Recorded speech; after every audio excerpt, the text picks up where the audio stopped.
Haleluya. Shalom Aleichem. Tuhan Yesus Kristus baik. Amin.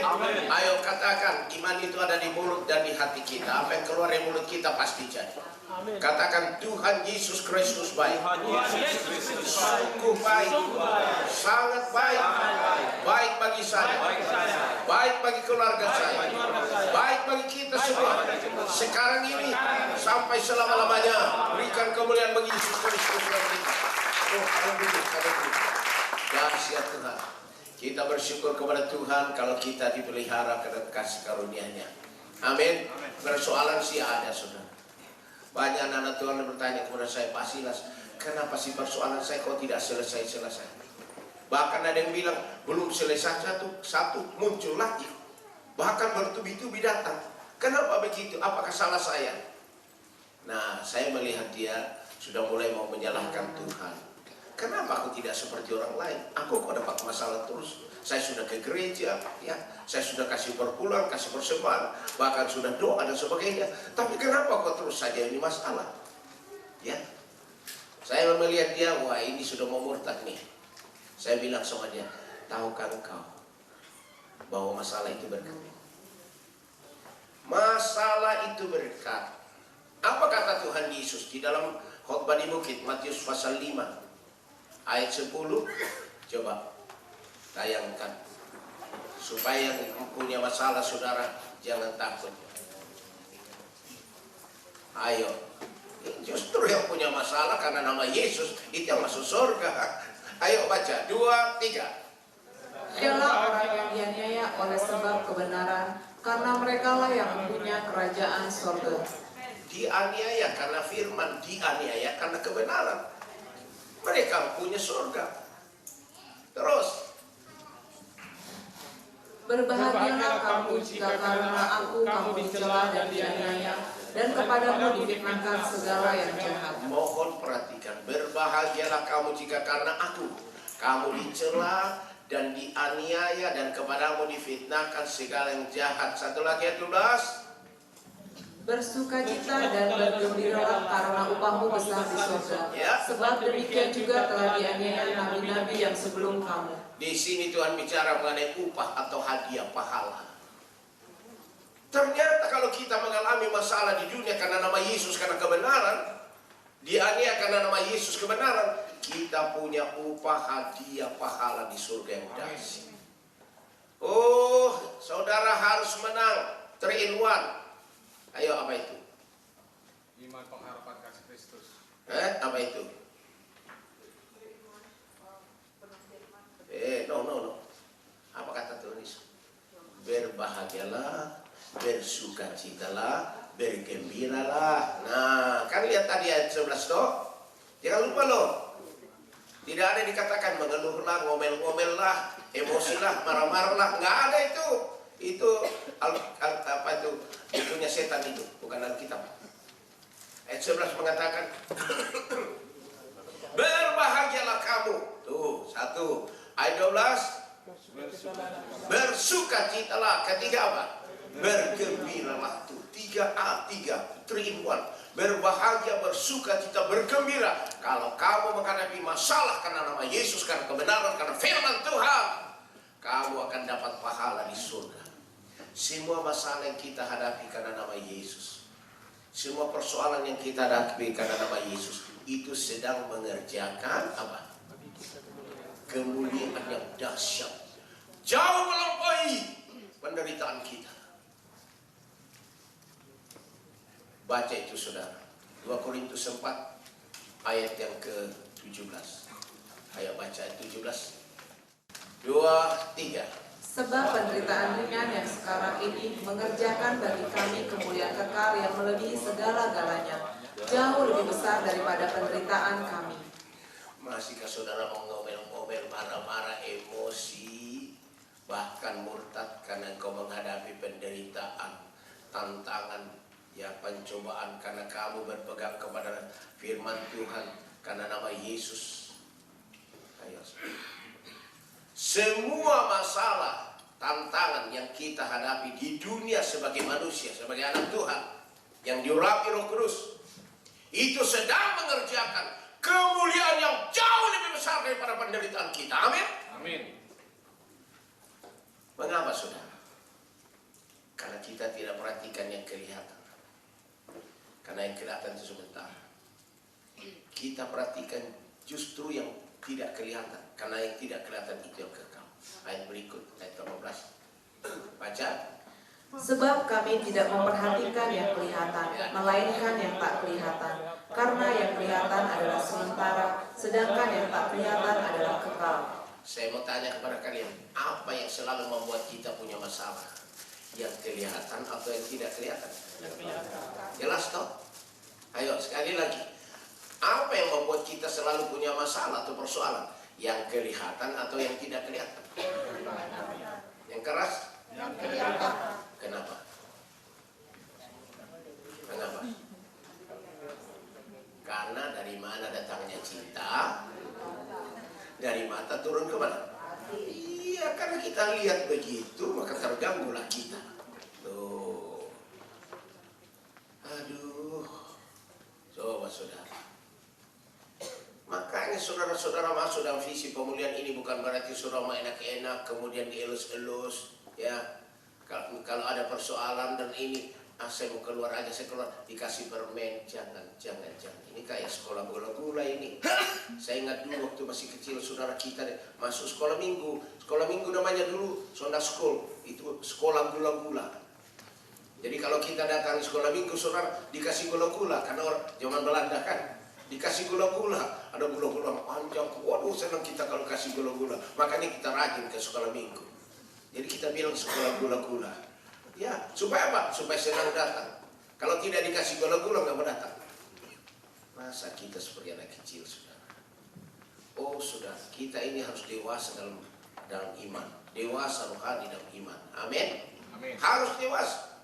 Saudara harus cinta firman yang keras. Tidak boleh senang firman-firman yang enak-enak, yang lucu-lucu, yang pendek, yang singkat. Silakanlah baca. Anda kalau menyenangi firman yang singkat-singkat, yang lucu-lucu, yang senang-senang menyenangkan hati, hati-hati. Hati-hati. Sebab iman berasal dari pendengaran. Pendengaran dari mana? Firman Allah. Itu firman yang memberikan kita iman. Kalau iman kita maunya yang lucu-lucu, enak-enak, singkat, berarti iman kita iman lucu. Mie cucu.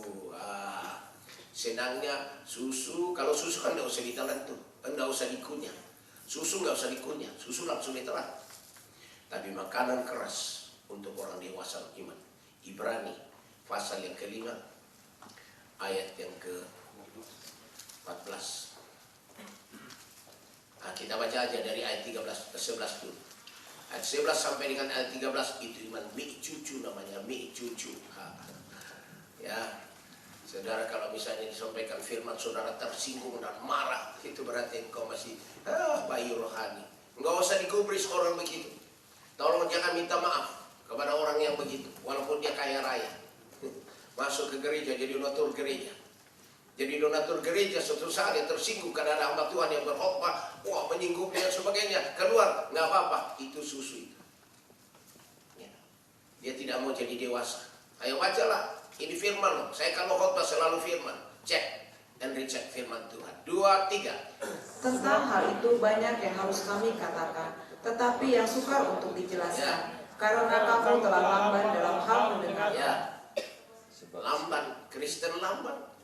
Sebetulnya banyak hal-hal yang mau disampaikan oleh hamba Tuhan, yang perkara yang dahsyat, perkara yang luar biasa, perkara mujizat. Tapi lu ini kok lamban sekali. Aduh, terus. Sebab sekalipun kamu ditinjau dari sudut waktu, sudah seharusnya menjadi pengajar. Ya. Kamu masih perlu lagi diajarkan asas-asas pokok Ya. dari penyataan Allah. Ya. Dan kamu masih memerlukan susu, Ya. bukan makanan keras. Kamu masih butuh susu, bukan makanan keras. Ditinjau dari sudut waktu, harusnya kamu sudah jadi pengkhotbah, pengajar firman yang luar biasa. Tapi kamu masih senangnya firman yang enak-enak, lucu-lucu, singkat. Kamu itu masih memerlukan susu begitu. Terus 13. Sebab barang siapa masih memerlukan susu, ia tidak memahami ajaran tentang kebenaran. Yes. Sebab ia adalah anak kecil. Iya, siapa yang masih memerlukan susu firman susu, ia tidak mungkin memahami ajaran tentang kebenaran. Tidak tahu kebenaran, sedangkan kebenaran itulah memerdekakan kita. Amin. Iya. Sebab ia adalah anak kecil. Ayat 11 sampai dengan ayat 13 itu semua pasti ditolak oleh Tuhan. Yang masuk surga hanya yang ayat yang ke-14. Tolonglah baca. Tetapi makanan keras adalah untuk orang-orang dewasa, Ya. yang karena mempunyai panca indera yang terlatih untuk membedakan yang baik daripada yang jahat. Yes. Tolong perhatikan, inilah yang masuk surga. Makanan keras, firman yang keras adalah untuk orang-orang dewasa yang karena mempunyai panca indera terlatih, punya panca indera yang sudah dilatih, sudah terlatih untuk membedakan yang baik daripada yang jahat. Dia bisa bedakan ini dosa, ini baik, ini Tuhan, ini hantu. Dia bisa bedakan itu. Tapi kalau mereka adalah orang Kristen, bayi, anak kecil, dia tidak bisa bedakan antara dosa dengan bukan. Dia tidak bisa bedakan antara Tuhan dengan hantu. Tetap aja. Ya. Saya ingat anak saya dulu Hizkia. Ya, anak saya Hizkia. Ya, masih anak kecil, masih merangkak kok. Merangkak terus saja, nggak bisa berdiri ya. Suatu ketika, dia mau makan nya saudara. Dia mau makan nya, dia kira makan tuh. Dia mau makan gitu. No, itu bukan makanan, bukan makanan. Saya angkat dia saudara. Ya, saya sadar. Karena kamu masih bayi rohani, ya tentu kamu tidak bedakan antara makanan yang bukan makanan. Ayo saudara. Tolong saudara perhatikan ini. Cek and recheck dirimu. Aku ini sudah dewasa rohani atau saya masih bayi? Bayi rohani. Kalau saya bayi rohani nggak bisa membedakan kebenaran. Tidak tahu kebenaran. Ya. Makanya dari 4 saudara, ayo. Dari 4 golongan orang Kristen, keempat golongan orang Kristen, hanya 1/4 yang masuk surga. Hanya 1/4 masuk surga. Yang 3/4 masuk neraka. Makanya Yesus katakan jalan ke surga itu sempit, hanya sedikit orang melewatinya. Matius 7 ayat ke-14. Ayo baca, apa kata Tuhan Yesus? 2, 3. Karena sesaat itu dan sempitlah jalan yang menuju kepada kehidupan, dan sedikit orang yang mendapatinya. Sedikit orang masuk surga. Sedikit orang Kristen masuk surga. Ayo saya mau tanya kalian, ini cek and recheck firman ya. Dari perumpamaan penabur. Dari perumpamaan penabur. Ada berapa tanah di mana benih itu jatuh? 4. Ya. Tanah yang pertama apa? Pinggir jalan. Waktu benih jatuh di pinggir jalan, datang burung-burung makan habis. Yang kedua, ya, jatuh di tanah yang berbatu-batu. Tanahnya memang ada tapi sedikit. Memang tumbuh tapi karena tanahnya sedikit mati juga. Tanah yang ketiga, semak duri. Memang apa itu? Tanahnya banyak tapi banyak semak duri. Sehingga waktu tumbuh itu benih, wah, dibalut, dililit oleh semak duri. Ya berbuah tapi buahnya tidak baik. Sempat asam dibuang.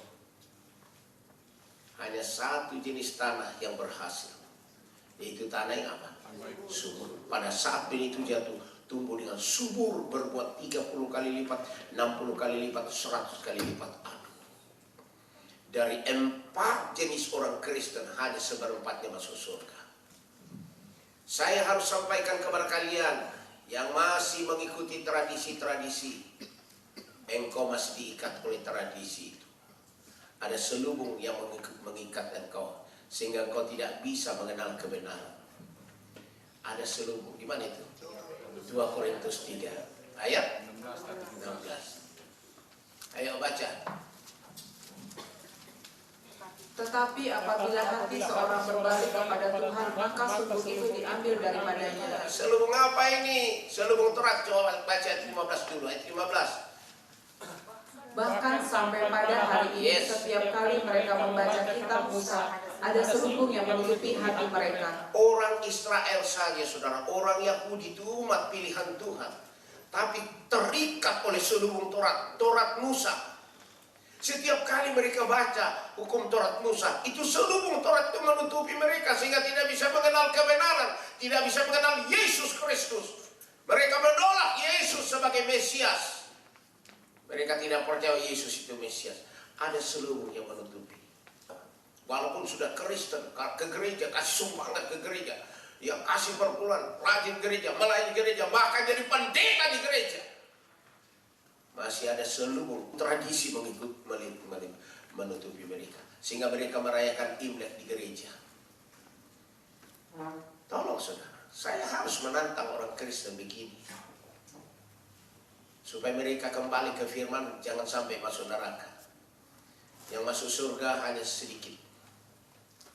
Ya, mereka nggak apa-apa kok, Sinja nggak apa-apa, Ibu nggak apa-apa. Markus pasal 7 mengatakan Tuhan Yesus paling menentang tradisi, paling menentang. Tuhan Yesus bilang apa? Hai kamu orang munafik, mulutmu menyebut nama Tuhan, tapi hatimu jauh daripada Tuhan. Percuma kamu beribadah kepada Aku, Yesus katakan. Sedangkan ajaran yang kamu ajarkan adalah perintah manusia. Perintah Allah, firman Allah kamu singkirkan demi berpegang kepada adat istiadat. Ya, kamu singkirkan firman Tuhan demi pegang adat istiadat itu. Ayo, tolonglah, silakan dicek and recheck. Mulai dari ayat yang ke-6. Ayat 6. Markus 7 ayat 6. Apa kata Tuhan Yesus? 2-3. Jawabnya kepada mereka, benarlah buat Yesaya tentang kamu, hai orang-orang munafik. Sebab ada tertulis, bangsa ini memuliakan Aku dengan bibirnya, padahal hatinya jauh daripada Aku. Hatimu masih jauh dari Tuhan. Ada selubung yang menutupi hatimu, menutupi pikiranmu, menutupi matamu, sehingga engkau hanya melihat apa angpau warna merah. Itu yang membuat engkau terus saja senang-senang terus. Ya, itu kata firman Tuhan. Kamu ini orang munafik, memuliakan Tuhan dengan bibirmu, padahal hatimu jauh dari Tuhan. Itu munafik, Kristen munafik. Terus ayat 7. Percuma mereka beribadah kepadaku, sedangkan ajaran yang mereka ajarkan ialah perintah manusia. Percuma kamu jadi Kristen, percuma kamu beribadah kepada Tuhan Yesus, sedangkan ajaran yang kamu ajarkan adalah tradisi bikinan manusia. Percuma kan? Di BBM jangan ke gereja sudah bayar taksi, sampai di gereja kasih perpuluhan, kasih persembahan, udah korban waktu, tetap masuk neraka. Buat apa sudah? Buat apa kan? BBM udah makan aja sehingga yang enak-enak pakai uang untuk makanan yang enak, toh masuk neraka juga. Jelas nggak? Ayat 8. Perintah Allah kamu abaikan untuk berpegang pada adat istiadat manusia. Firman Allah kamu abaikan untuk pegang adatmu. Firman Allah kamu singkirkan demi adatmu. Apakah itu adat Batak, Toraja, Ambon, Jawa dan sebagainya? Itu semua melanggar firman. Tidak ada di Alkitab. Kalau ada di Alkitab, tunjukkan kepada saya. Coba saudara, tidak ada. Masa orang kawin spesial injak telur, minum teh pahit. Yang saya dengar itu perjamuan di negeri Kana itu minum anggur. Itu anggurnya tidak mabok saudara. Saya udah pernah ke Kana saudara, minum anggurnya itu, waduh enak tapi nggak bikin mabok. Sampai anggurnya itu saya masih bawa ke Eropa waktu melayani Jerman saudara. Saya minum di sana saudara. Tuh. Pantas saja anggur di negeri Kana itu habis. Kenapa? Enak, tapi nggak bikin mabuk. Bukan teh pahit. Duh, kacau lah. Terus ayat 9, satu lagi. Yesus berkata pula kepada mereka, sungguh pandai kamu mengesampingkan perintah Allah, supaya kamu dapat memelihara adat istiadatmu sendiri. Sungguh pandai kamu mengesampingkan firman Tuhan, dikesampingkan, supaya kamu bisa memelihara adat istiadatmu. Tolong saudara. Siapa di antara saudara yang jangan dulu lah, jangan kasih tahu Pak Silas. Pokoknya Pak Silas dia lihat, dia tidak dengar, tolong jangan lapor Pak Silas ya. Hanya sekali setahun kok. Mata saya tidak bisa lihat, tapi mata Tuhan berkeliling melihat seantero bumi, tidak ada satupun yang terluput dari matanya. Rambut di kepala kita satu lembar pun jatuh, pasti semua tahu. Oh saudara, Sinca itu tradisi. Ya, ada satu dinasti di Tiongkok dulu, saya lupa lagi dinasti apa ini. Ya, itu pada saat dia saudara pemerintahan dia, setiap musim semi atau spring itu ada ini namanya legendanya orang Tiongkok. Legenda itu cerita rakyat mengatakan begini, setiap kali musim semi katanya di sana, ya, itu ada satu binatang raksasa keluar dari hutan. Itu muka apa itu, mulutnya gede sekali. Dia datang, dia makan itu manusia, dia makan manusia. Jadi orang takut sekali kalau muncul itu binatang namanya nian. Binatang itu nian. Nah, suatu ketika ada orang tua katanya keluar dari hutan juga. Ya menurut legenda itu orang tua ini adalah dewa. Dia bilang ke rakyat, supaya kamu tidak dimakan sama nian, maka setiap kali musim semi harus memasang semua dekorasi merah semua, harus merah. Sebab nian itu takut kepada warna merah. Wah, menyala bom. Yang kedua, harus pasang mercon, petasan. Karena nian paling takut pada mercon dan petasan. Nah, itu saudara. Akhirnya saudara, ya muncul lagi nih si raksasa ini yang mulutnya gede, namanya nian. Wah, si orang tua bilang begini, jangan kamu berani kepada manusia. Kalau kamu berani, ayo makan semua binatang buas yang ada di hutan. Singa, harimau, makan semua. Wah, karena dia ditantang, akhirnya dia makan singa, harimau, semua binatang dia makan. Semua orang bisa sudah pasang itu. Apa itu, lampion-lampion warna merah semua, angpau merah juga. Ya, sudah dipasang semua, baju merah bok. Ya, kemudian pasang mercon. Wah, sini nggak pernah lagi datang. Dan itu dirayakan oleh rakyat, legenda, cerita rakyat untuk menghalau bala. Menghalau bala namanya nian. Ya, menghalau bala. Nah, katanya sekarang ditambah-tambah saudara, namanya juga legenda. Hanya itu saja sebetulnya. Lalu ditambah orang, namanya juga tradisi. Ditambah harus cukur rambut. Itu ditambah semua itu. Ya, menjelang Imlek masih bisa cuci rumah, tapi kalau sudah Imlek tidak boleh cuci rumah, nanti membuang berkat. Ya, tidak boleh ada piring atau apapun yang pecah atau jatuh, tidak boleh ada gunting, tidak boleh ada yang menangis dan sebagainya. Itu semua ditambah-tambah saudara. Lama-lama ditambah lagi, ditambah dengan ular. Tahun ular, tahun berkat. Ditambah lagi dengan, macam-macam, semua ditambah. Saya bisa mengerti, karena itu bikinan manusia, legenda. Tapi kalau firman Tuhan adalah Allah sendiri, tidak boleh ditambah dan tidak boleh dikurangi. Amin. Saudara bisa membedakan antara firman Allah dengan tradisi. Tradisi itu bikinan manusia. Firman Allah adalah Allah sendiri. Siapa yang menambah firman Tuhan atau mengurangi firman Tuhan tidak mungkin masuk surga. Wahyu 22 ayat 18 dan 19. Tidak mungkin masuk surga. Saya mohon saudara perhatikan ini, jangan coba-coba loh. Walaupun saya tidak lihat kalian, tapi mata Yesus melihat semua. Munafik, Tuhan Yesus bilang, hei munafik lu, hari Senin datang dengar firman Tuhan, diurapi Roh Kudus, dengar menyanyi, muji Tuhan dan sebagainya, doa dan sebagainya. Ternyata hatimu itu jauh dari Tuhan. Munafik, Tuhan Yesus bilang. Percuma kamu beribadah kepadaku, karena ajaran yang kamu ajarkan adalah perintah manusia. Firman Allah kamu abaikan demi adat istiadatmu.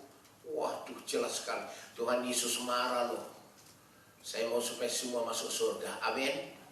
Itu tugas saya sebagai gembala. Harus beritahukan. Jelas nggak ini? Ya. Tolong saudara, saya mohon supaya kalian perhatikan. Jangan lagi engkau kena selubung tadi. Ayo. Terus 2 Korintus 3 tadi. Ayat berapa tadi? Sudah sampai mana? 16 sekarang. Ayo baca. 2 Korintus 3 ayat 16. Itu tadi Wahyu kan semua sudah tahu toh. Wahyu 22, 18 dan 19 itu menambah atau mengurangi firman kan? Yes, ayo baca ini. 2, 3. Tetapi apabila hati seorang berbalik kepada Tuhan, maka selubung itu diambil daripadanya. Bagaimana caranya supaya selubung Taurat, selubung tradisi itu diambil dari kita? Bagaimana caranya? Harus apa? Hati kita ini harus berbalik ke Tuhan dulu. Berbalik ke Tuhan. Selama hatimu masih diangpau, tetap saja gak bisa. Selama hatimu masih ada di tradisi, tetap gak bisa. Biar engkau pendeta, engkau pasti membantah Silas. Silakanlah, up to you. Terserah kamu. Masuk surga atau masuk neraka. Bagian saya luruskan jalan bagi Tuhan. Selama selubung masih menutupi mata kita, menutupi telinga kita, menutupi hati kita, kita tidak mungkin mengenal kebenaran. Nah, supaya kita bisa mengenal kebenaran, selubung itu disingkapkan oleh Roh Kudus. Hanya Roh Kudus yang bisa menyingkapkan semua selubung Taurat, selubung tradisi, selubung apapun yang mengikat kita, disingkapkan oleh Roh Kudus. Selubung perzinahan, banyak orang berzina terus walaupun ke gereja rajin, tapi berzina terus. Kenapa? Masih ada selubung perzinahan yang menutupi dia. Dia dengar firman Tuhan, dia diurapi Roh Kudus, tetap tidak mempan. Tuhan bilang hatimu masih diselubungi. Ya, ini selubung mata duitan, selubung mamon. Mamon itu setan uang. Selama setan uang itu menutupi dia, tetap saja walaupun dia hamba Tuhan pasti jatuh. Walaupun dia sebagai gembala pasti jatuh. Ya, Yudas Iskariot saja jatuh kok sebagai rasul. Rasul bisa jatuh karena duit. Satu-satunya rasul masuk neraka, Yudas Iskariot. Saudara dengarkan, inilah firman Tuhan. Luruskan jalan bagi Tuhan. Hanya Roh Kudus yang bisa mencabut semua selubung. Ayat 17, satu lagi. Sebab Tuhan adalah Roh, Yes. dan di mana ada Roh Allah, di situ ada kemerdekaan. Yes, hanya Roh Kudus yang bisa memerdekakan kita. Amin. Maka saudara, saya minta dalam nama Tuhan Yesus, jangan munafik. Kalau saudara datang dalam kebaktian urapan Roh Kudus juga hari Senin, saudara harus hatimu melekat kepada Yesus. Tanggalkan semua beban dan dosa yang begitu merintangi engkau. Tanggalkan. Engkau, mari kita berlomba bersama dalam perlombaan iman yang diwajibkan bagi kita dengan mata yang tertuju kepada Kristus yang memimpin kita kepada iman yang menyempurnakan iman kita. Ya, yang kedua, hatimu harus menyerah kepada Tuhan Yesus, diurapi. Pada saat Roh Kudus mengurapi engkau, Roh Kudus pasti memerdekakan engkau dari semua selubung itu. Baru engkau bisa mengenal Yesus. Kalau engkau datang dalam kebaktian urapan Roh Kudus, jangan coba-coba seperti gereja lain. Saya mau datang ke sini, enak enggak? Enak enggak? Engkau pindah-pindah gereja, enak enggak? Kalau enak, duduk di situ. Bukan soal enak atau tidak enak, saudara. Di situ, di gereja itu, kebaktian itu ada urapan Roh Kudus enggak? Kalau tidak ada urapan Roh Kudus, mana bisa kita dimerdekakan dari selubung? Saudara datang, hatimu melekat kepada Yesus, mau dipulihkan Roh Kudus. Pada saat Roh Kudus mengurapi engkau, kau dibebaskan oleh Roh Kudus. Tolong saudara, kalau Anda mau rajin, terus diurapi, Anda akan dipakai sebagai alat pemulih oleh Tuhan. Amin. Tanya nanti Fendi bersaksi, saudara. Tadi Fendi masuk ke kantor saya, baru pulang dia dari Ambon, saudara. Ternyata Tuhan menahan dia, ya, supaya dia bisa khotbah hari Minggu. Ternyata ibunya juga hadir yang sakit. Ibunya hadir sesudah urapan Roh Kudus. Loh, kok saya udah sembuh? Datang berita dari ibunya, dari Ambon. Dia bilang apa? Saya sudah kuat, sudah timba air juga sudah. Coba saudara, bayangin kalau Roh Kudus itu mau bebaskan dari semua selubung. Tolong saudara, saya minta kepada kalian ya, kalau kau datang di kebaktian urapan Roh Kudus, hatimu melekat kepada Tuhan, hatimu berbalik kepada Tuhan. Jangan lagi hatimu kesana kemari lalu banding-bandingkan, oh gereja ini aduh banyak jemaatnya full AC, kemudian mobil-mobilnya mewah semua dan sebagainya. No. Tolong saudara, engkau sudah salah kaprah. Ya. Saudara, setiap masalah yang kita hadapi karena nama Yesus, karena kebenaran, karena Roh Kudus, itu mendatangkan kemuliaan bagi kita. Seorang hamba Tuhan namanya Yeremia, saudara. Dia pernah mengeluh kepada Tuhan. Akhirnya Tuhan tegur dia. Oh, siapa Yeremia? Oh, dipakai Tuhan. Ayo silakan buka. Yeremia pasal 15. Mulai ayat 10. Pergumulan Nabi Yeremia. Wah, mungkin saudara punya pergumulan seperti ini. Hati-hati ya. Jangan saudara asbun-asbun. Jangan gosip-gosip. Jangan jelek-jelekin. Pokoknya ngucap syukur barang Gusti, opposing dinamo. Ngucap syukur apa saja masalahmu. Ngucap syukur. Amin. Inilah pergumulan seorang hamba Tuhan. Namanya Nabi Yeremia. Siapa yang punya masalah di sini silahkan. Jangan sekali-kali engkau ngomel-ngomel, marah-marah, apalagi menyalahkan Tuhan. Walaupun engkau sebagai seorang hamba Tuhan, seorang nabi, sebagai imam, sebagai rasul, engkau menghadapi masalah, tidak boleh menyalahkan Tuhan. Jangan ngomel, jangan bersungut. Tolong dengar. Tuhan mau supaya kita ucap syukur kepada Tuhan dalam segala-galanya. Ucapkan syukur dalam segala sesuatu. Saya mohon kalian perhatikan ini. Ini ajaran yang paling penting. Ya. Yeremia mengatakan begini. Tolong baca ayat 17 dulu. Ayat 17, semua baca. Apakah keluhan Yeremia? 2, 3. Tidak pernah aku duduk berdiam-diam dalam pertemuan orang-orang yang bersendawa gurau. Ya. Karena tekanan tanganmu aku duduk sendirian. Sebab engkau telah memenuhi aku dengan geram. Dia bilang, saya tidak pernah duduk beria-ria. Tidak pernah apa itu? Kereyan orang Sunda bilang. Tidak pernah apa itu? Bercanda. Saya tidak pernah bercanda-canda di dalam pertemuan orang. Saya ini duduk termenung karena masalahku berat. Terus, ayat 18. Mengapakah penderitaanku tidak berkesudahan dan lukaku sangat payah sukar disembuhkan? Ya. Sungguh engkau seperti sungai yang curang bagiku, air yang tidak dapat dipercayai. Ya, disinilah dosa yang dilakukan oleh Yeremia. Ternyata saudara, walaupun dia hamba Tuhan yang dipakai luar biasa sebagai nabi, Tuhan sudah nampakkan dirinya kepadanya face to face, muka dengan muka. Tuhan utus dia dalam menghadapi masalah tantangan saudara. Dalam pelayanan, waktu dia menghadapi tantangan luar biasa. Sampai dia tidak tahan. Keluar kata-kata ini. Mengapa penderitaanku tidak berkesudahan? Dan lukaku sangat payah, sukar disembuhkan. Sungguh engkau seperti sungai yang curang bagiku. Air yang tidak dapat dipercaya. Coba saudara. Keluarlah kata-kata keluhan, emosi, ya pemberontakan Nabi Yeremia. Saya mohon saudara perhatikan ini dulu. Ya. Nah, sesudah itu kita baca dari ayat 10. Dia juga yang mengeluh karena dia dilahirkan di bumi. Mengeluh, kenapa ibuku lahirkan aku? Kenapa ibuku lahirkan aku? Siapa di sini yang suka mengeluh? Kenapa sih aku dilahirkan sama ibu? Kenapa aku dilahirkan begini? Pendek, udah hitam, udah jelek. Sedangkan yang lain kakak adikku semua cantik-cantik ganteng. Kenapa aku begini? Ayo saudara. Hei, dengarin. Jangan sampai engkau mengeluh. Ada seorang saudara mengeluh. Kenapa aku dilahirkan pendek? Ya.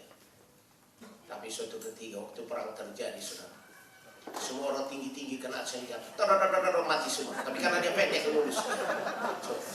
Baru dia sadar, aduh Tuhan aku dahsyat.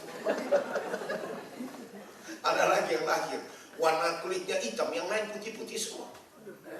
Sewaktu terjadi perang saudara, yang putih ditembak karena kelihatan. Tapi dia itu hitam. Malam hari lagi, mana bisa kelihatan Allah sekalian.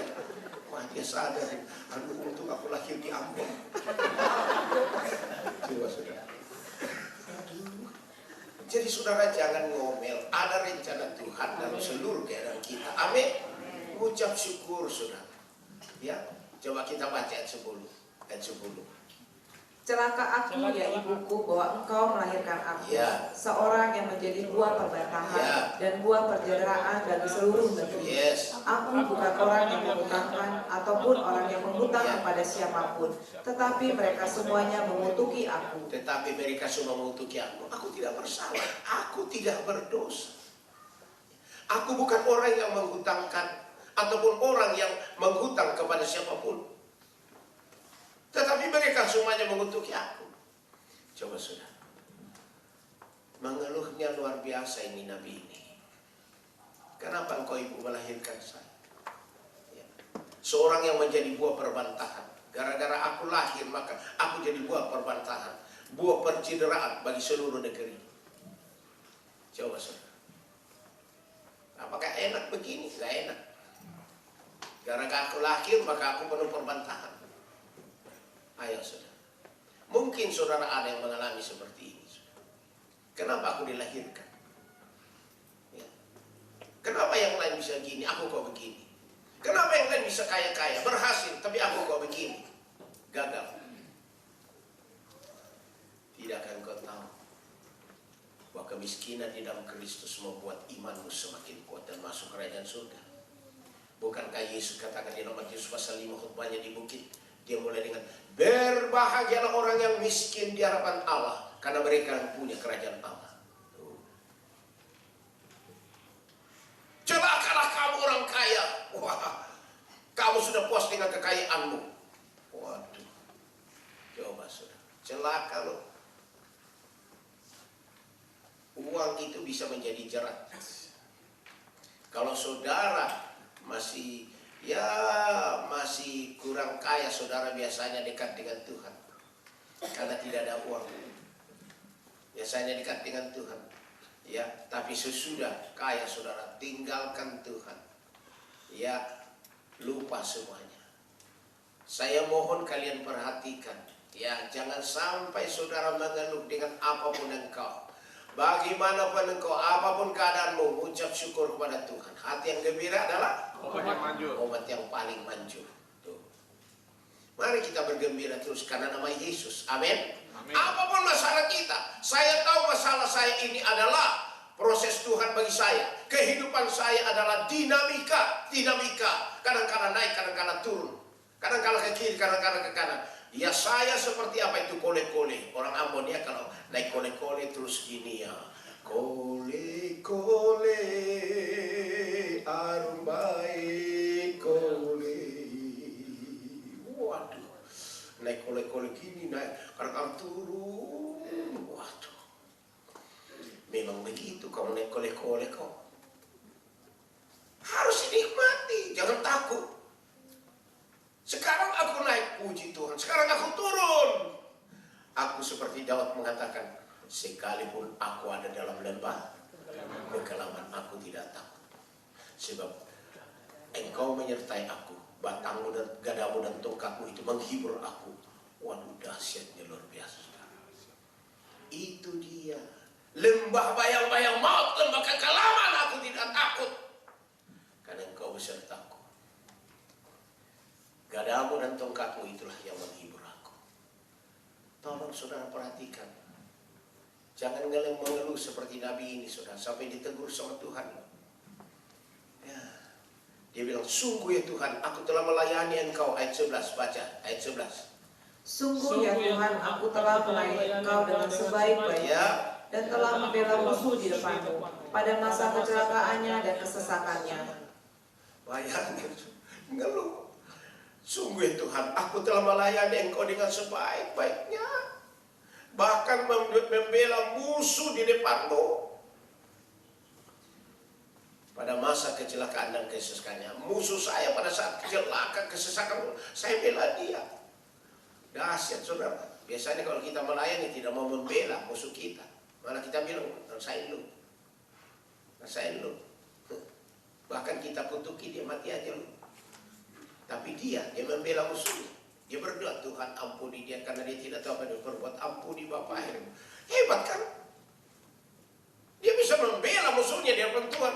Bapak ampuni dia, tolong dia supaya jangan dia celaka. Coba pelayan sekarang saudara. Kalau ada orang yang mencela dia, terkutuk, dikutuki loh dari mimbar, terkutuklah dia. Wah, ada pendeta-pendeta kutuki jemaatnya, saudara. Bukannya didoakan jemaatnya, malah dikutuki. Coba saudara. Aduh, jangan kita menghakimi orang. Hakimnya hanya satu, siapa itu? Tuhan Yesus. Yang menghakimi itu hanya Tuhan Yesus. Firman Tuhan katakan, jangan kamu menghakimi supaya kamu tidak dihakimi. Dengan penghakiman yang kamu pakai menghakimi, kamu juga akan dihakimi. Coba saudara. Firman Tuhan katakan tidak boleh kita menghakimi. Hanya satu hakim kita. Kalau ada saudara kita berdosa atau salah atau ini, kita harus doakan dia. Yesus waktu melihat Simon Petrus sedang diobrak-abrik oleh iblis, dikacaukan oleh iblis sampai dia uring-uringan. Yesus bilang, Simon, Simon, lihat, iblis berusaha untuk menjatuhkan engkau, tapi aku mendoakan engkau supaya engkau sadar. Sesudah engkau sadar, doakan juga saudara-saudaramu. Tuh, kita harus doakan supaya dia sadar kalau dia memang salah, sadar. Dan dia juga nanti akan dipakai Tuhan untuk doakan yang lain yang punya masalah. Jadi kita tidak boleh ngutuk, tidak boleh menghakimi, didoakan. Amin. Amin. Tolong saudara, kalau Anda masih tetap hidup dalam penghakiman, terus saja nggak akan bisa selesai. Enggak akan selesai. Malah itu terus akan menghantui engkau. Suatu saat engkau tidak masuk surga. Tuhan bilang, kenapa kamu masuk neraka? Iya Tuhan, saya sudah bekerja melayani sungguh-sungguh, banting tulang, banting otot, banting semua. Tapi kenapa saya masuk neraka? Yesus bilang, karena engkau menggantikan kedudukanku. Kenapa Tuhan? Engkau menghakimi. Harusnya aku yang menghakimi, tapi engkau menghakimi. Nah, rasain dulu. Itu dia saudara. Saya mohon saudara perhatikan ini. Jangan sampai kita ini memakai mulut kita ini yang melanggar firman sehingga hukuman Tuhan turun kepada kita. Iman ada di mana? Mulut dan di hati kita itu. Roma 10:8. Ya, 10:8. Iman ada di mulut dan di hati kita, saudara. Jangan sampai salah. Ya, sampai Yeremia ini harus menanggung penderitaan Israel. Sebetulnya Tuhan menghukum Israel, tapi dia juga kena. Ayat 12 sampai dengan 14. Ini umat Tuhan, dimarahin Tuhan. 2-3. Dapatkah orang mematahkan besi dari utara dan tembaga? 13. Harta kekayaanmu dan barang-barang perbendaraanmu akan kuberikan dirampas sebagai ganjaran atas segala dosamu di segenap daerahmu. Terus, Aku akan membuat engkau menjadi budak musuhmu di negeri yang tidak kau kenal, sebab dalam murkaku telah mencetus api yang akan menyala atasmu. akhirnya umat Israel dibuang ke kerajaan Babilonia. 70 tahun dibuang di kerajaan Babilonia, Nebukadnezar. Karena murka Tuhan kepada umatnya Israel. Akhirnya Yeremia juga kena. Coba saudara, Yeremia sebagai gembala umat Israel saat itu, kena juga dia. Maka dia ngomel juga tuh. Ya. Terus ayat 15 baca sama-sama. Engkau mengetahuinya, ya Tuhan, ingatlah aku dan perhatikanlah aku. Lakukanlah pembalasan untukku terhadap orang-orang yang mengejar aku. Terus, jangan membiarkan aku diambil, karena panjang sabarmu. Ketahuilah bagaimana aku menanggung celaan oleh karena engkau. Di sini Yeremia mengatakan, Tuhan, jangan aku binasa bersama dengan orang fasik. Engkau melihara aku, engkau membela aku Tuhan. Karena ketahuilah bagaimana aku menanggung celaan oleh karena engkau. Terus ayat 16 baca. Apabila aku bertemu dengan perkataan-perkataanmu, maka aku menikmatinya. Firmanmu itu menjadi kegirangan bagiku dan menjadi kesukaan hatiku. Sebab namamu telah diserukan atasku, ya Tuhan Allah semesta alam. Hanya satu jalan keluar dari masalah yang dihadapi oleh Yeremia, yaitu firman Tuhan. Hanya satu jalan keluar dari semua masalah yang kita hadapi, itu firman Tuhan. Kalau Anda malas membaca merenungkan firman Tuhan, jangan salahkan Tuhan. Kalau Anda mau diselesaikan masalahmu, Anda harus membaca, merenungkan firman Tuhan siang dan malam. Pasti beres. Apalagi kalau engkau diurapi Roh Kudus. Silakan baca di dalam Mazmur 119 ayat 9. Mazmur 119 ayat 9, baca sama-sama. Dengan apakah seorang muda mempertahankan kelakuannya bersih dengan menjaganya sesuai dengan firman-Mu? Ya. Dengan apakah gerangan orang muda, anak muda? Siapa di sini anak muda? Ya, ya bagus. Yang tidak angkat tangan itu merasa tua itu. Tidak lama lagi keriput. Harus jujur depan Tuhan. Dengan apakah gerangan orang muda mempertahankan kelakuannya bersih? Bagaimana semua orang muda itu bisa mempertahankan kelakuannya bersih, suci, saleh, kudus? Dengan menjaganya sesuai dengan apa? Firman. Makanya anak muda ini harus cinta firman. Anak muda harus renungkan firman Tuhan siang malam. Supaya kau bisa bebas dari semua roh-roh dunia. Tolong saudara, kalau Anda tidak cinta firman, jangan salahkan Tuhan kalau engkau jatuh. Tuhan membela firman-Nya. Tuhan sudah katakan, dengan apakah gerangan orang muda dapat mempertahankan kelakuannya dari semua yang salah, ya, kelakuannya bersih, dengan menjaganya sesuai dengan firman. Inilah yang paling perlu saudara, rajin dengar firman. Renungkan firman. Jangan renungkan pacar. Renungkan firman, maka Tuhan kirim kepadamu penolong yang luar biasa. Amin. Enggak usah renungkan firman atau pacar sampai berbunga-bunga hati. Ya. Terus saja siang malam. Mana bisa engkau dapat bahagia gitu? Tolong saudara. Ayat 11, ayat 10. Ayat 10. Dengan segenap hatiku aku mencari Engkau, janganlah biarkan aku menyimpang dari perintah-perintah-Mu. Dengan segenap hatiku aku mencari Engkau. Jangan biarkan aku menyimpang dari firman-Mu. Jangan biarkan aku menyimpang dari firman-Mu. Dahsyat kan? Satu lagi ayat 11. Dalam hatiku aku menyimpan janji-Mu, supaya aku jangan berdosa terhadap Engkau. Maka perkataanmu telah kutaruh dalam hatiku, supaya jangan aku berdosa padamu. Itu kan sudah dibikin lagu. Kenapa kau tidak simpan firman Tuhan di hatimu sehingga dosa terus? Sudah nyanyi lagu itu berkali-kali. Tapi kok nggak mau simpan firman Tuhan di hati, akhirnya dosa terus, tidak bisa bedakan ini dari Tuhan atau ini dari hantu. Gado-gado lah. Kalau Cynthia datang, oke dah ikut. Nanti kalau hari Minggu, ya ke gereja. Kemarin hari Minggu pas hari Cynthia, wah tinggalkan gereja. Demi angpau. Tolong saudara, perhatikan ini. Saya mohon saudara mau ikut mana sih? Mau ikut Tuhan atau ikut hantu saudara? Ya? Ayo saudara. Mari kita buka firman Tuhan di dalam Kolose. Pasal yang kedua. Kolose pasal yang kedua. Mulai ayat yang ke-20. Ayo baca. 2, 3.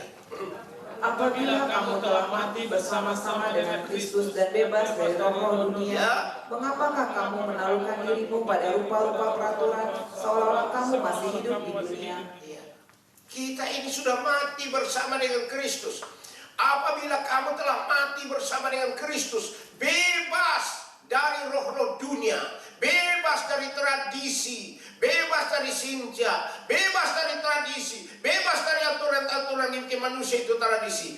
Mengapakah kamu menaklukkan dirimu pada rupa-rupa peraturan seolah-olah kamu masih hidup di dunia?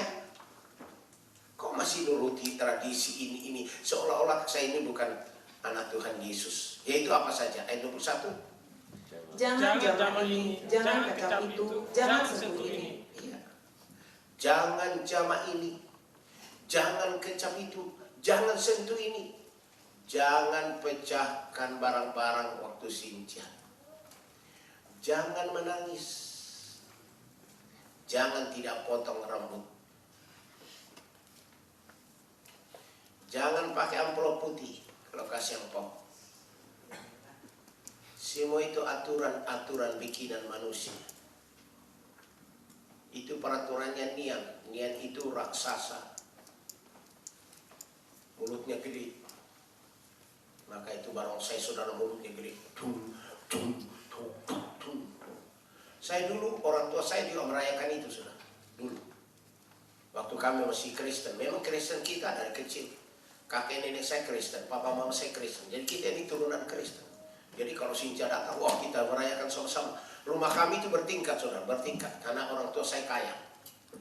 Ya satu-satunya rumah kami bertingkat. Jadi kalau itu datang, papa saya itu gantung-gantung. Digantung uang, digantung buah. Uang buah terus digantung. Nanti kalau misalnya si barongsai datang saudara, mulai musiknya dung dung ceng, dung dung ceng. Wah terus dia kayak apa itu naga datang. Akhirnya dia pasang itu apa itu tangga ke atas, dia naik ke atas dung dung sampai kepalanya gini-gini. Wah senang kita lihat saudara. Sampai di atas dia ambil, saya ambil. Wah mulutnya gede. Itu binatang Nian, mulutnya gede. Raksasa dari hutan. Sehingga waktu dia keluar pada musim semi, dia makan semua orang. Oh. Akhirnya si dewa ini mengatakan, supaya kamu tidak dimakan sama binatang Nian itu, kamu harus pasang dekorasi merah semua, karena Nian paling takut kepada merah. Kedua, pasang mercon petosan, karena Nian paling takut mercon petosan. Maka rakyat mulai pasang itu. Wah, sampai Nian bilang kepada si raksasa itu, kamu ini jangan berani ke manusia. Manusia tidak punya kekuatan. Kalau berani, ayo lawan semua binatang buas yang di hutan. Singa, harimau ini, ayo lawan. Akhirnya dia masuk ke hutan, dia makan semua itu dulu. Wah, rakyat ini mulai pasang lampion merah, semua dekorasi merah, menyala Bob. Wah, dia pasang mercon, tung tung tung. Nian tidak berani lagi datang. Nah itu dirayakan sebagai turun-temurun. Itu namanya legenda. Legenda itu cerita rakyat. Ya setiap musim semi dirayakanlah Imlek, Sintia. Kalau di Amerika bukan Imlek, Sintia. Itu disebut Spring Festival. Jadi kalau ada perayaan Imlek di Amerika, misalnya di New York atau Los Angeles, itu Chinatown di sana saudara, wah ada kan arak-arakan dungung. Itu mereka bilang Spring Festival. Festival musim semi. Beda-beda. Karena memang itu tradisi, itu bukan agama saudara. Sinja itu bukan agama. Makanya Tuhan tidak menghendaki kita pegang tradisi. Tuhan marah sekali kepada tradisi. Nah, siapa di antara kalian masih mengikuti tradisi, berarti Anda belum anak yang mati bersama Kristus. Saya bacakan lagi ayat 20. Dengar baik-baik. Kolose pasal 2 ayat yang ke-20. Apabila kamu telah mati bersama-sama dengan Kristus dan bebas dari roh-roh dunia. Tuh, tradisi, pengaruh dunia. Mengapakah kamu menaklukkan dirimu pada rupa-rupa peraturan seolah-olah kamu masih hidup di dunia? Tuh. Jangan jamah ini, jangan kecap itu, jangan sentuh ini. Semua itu kalau kawin harus pakai apa? Tepai, harus injak telur. Itu kan aturan-aturan tradisi bikin manusia. Kalau saudara masih berani merayakan tradisi Batak, tradisi Manado, tradisi Toraja, tradisi Jawa, tradisi apapun, Anda merayakan berarti Anda belum mati bersama dengan Kristus. Kamu masih tidak boleh ini, tidak boleh, tidak boleh. Saudara, saya heran melihat anak Tuhan masih ikut tradisi, termasuk pendeta-pendeta. Saya dapat satu warta gereja GBI, Gereja Betel Indonesia, sama dengan kita, Gereja Betel Indonesia. Cuma kita itu visi pemulihan itu bedanya. Jadi jangan kira GBI itu sama semua, tidak.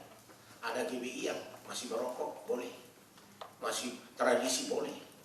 Ya, namanya gereja bebas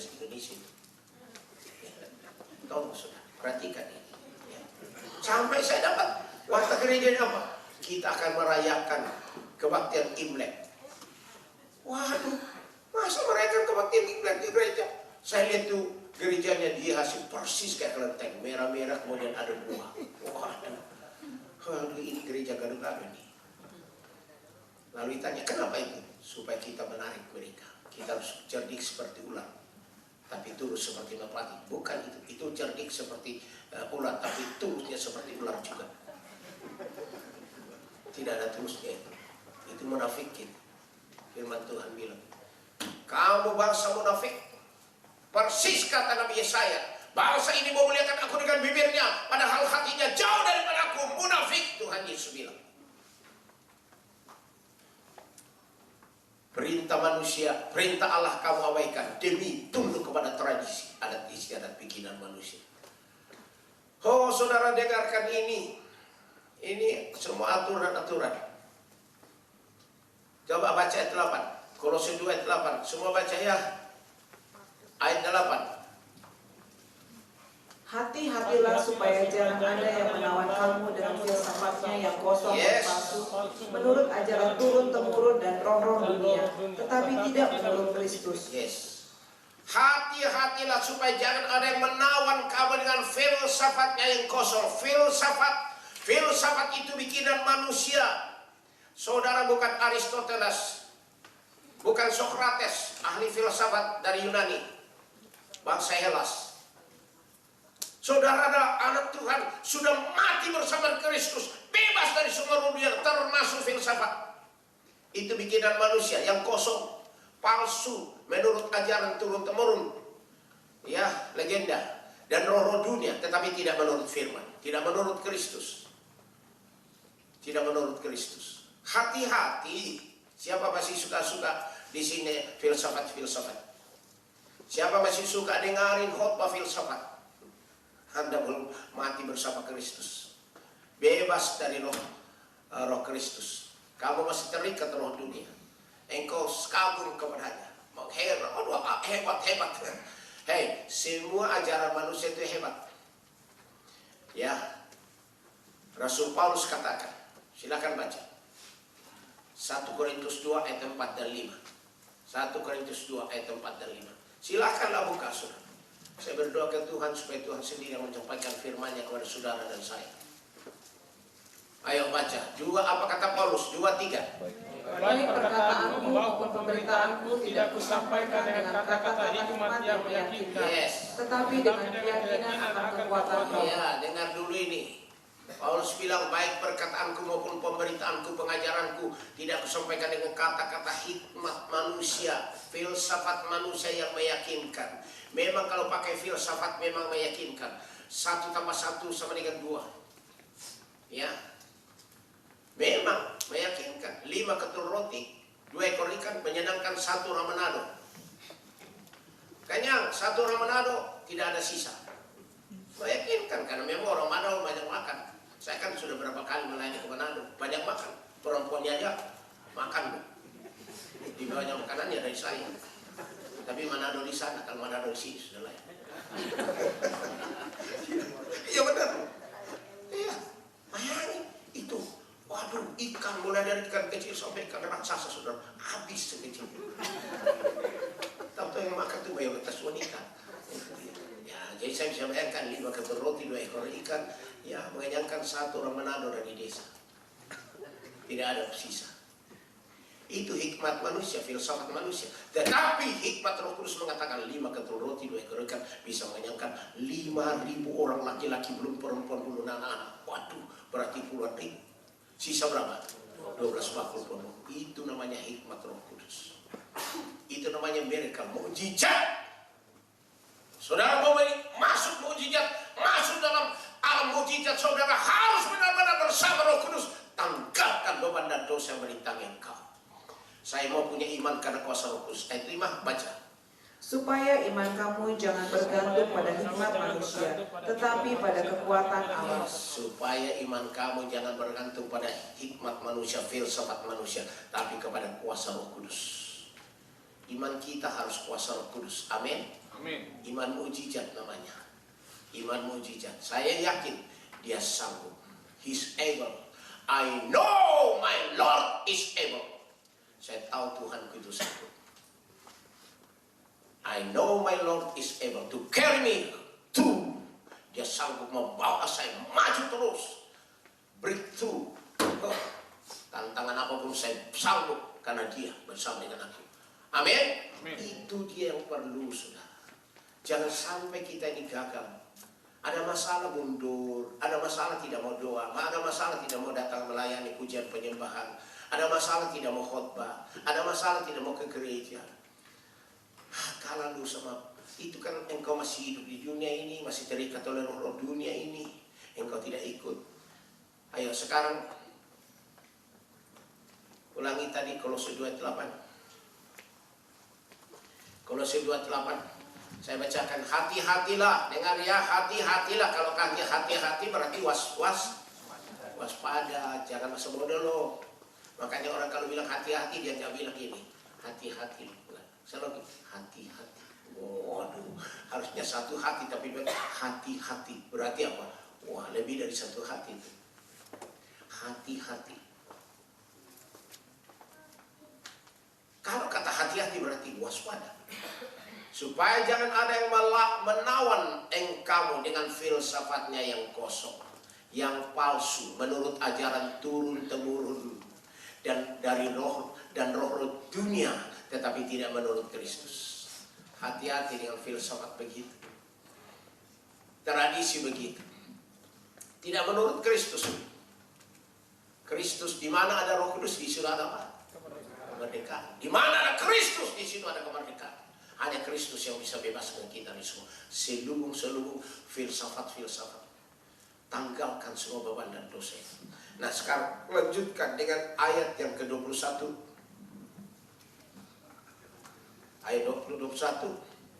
Jangan jamah ini, jangan kecap itu, jangan sentuh ini. Nah, ini semua filsafat, ini semua tradisi, ini bikinan manusia. Ya, terus 22. Semuanya itu hanya mengenai barang yang binasa oleh pemakaian dan hanya menurut perintah-perintah dan ajaran-ajaran manusia. Semua itu ajaran manusia. Semua itu ajaran manusia, bukan dari Tuhan, bukan dari Tuhan. Ayat 23. Peraturan-peraturan ini walaupun nampaknya penuh hikmat dengan ibadah buatan sendiri, seperti merendahkan diri, menyiksa diri, tidak ada gunanya selain untuk memuaskan hidup duniawi.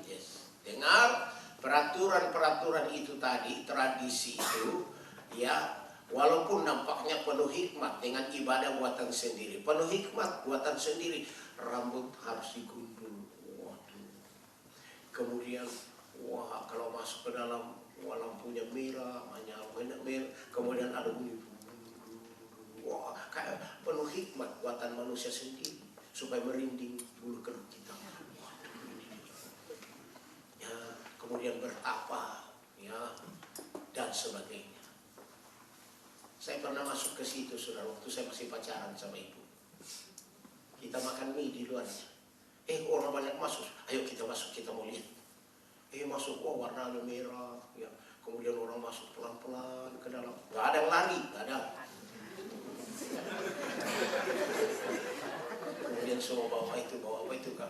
Yang menyala itu, itu semua bawa ini. Kita enggak, yang kita enggak bawa. Hanya kayak kamu ini orang baru ini, semua. Kemudian berdiri di patung dan sebagainya.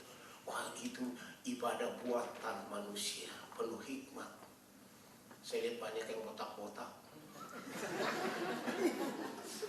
Karena saya lihat, maka saya tahu di firman Tuhan begini. Mau coba silakan masuk, tapi jangan engkau terbawa. Hati-hati, ya.